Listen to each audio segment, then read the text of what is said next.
Law of attraction. If you think about anything that will help you, there is one thing in the universe that attracts everything. Like gravity, planets push each other with gravitational force to stay in the universe. Gravity is the biggest power in the universe. It is also an attraction to other things. The same thing is available in our soul and thought process. It is available in everything. When you neglect anything, that thing will happen in your life. Now we all have a question in mind. There are so many people who want things to go their way, but this has not happened. There are so many books about the law of attraction, and they also have so many examples of people who became rich and successful.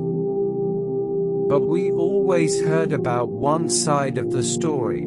There are an uncountable number of people who tried the law of attraction, but failed.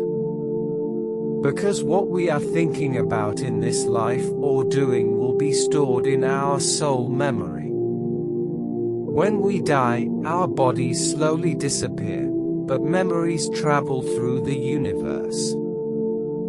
This happens to us in every life, and this process happens to us again and again.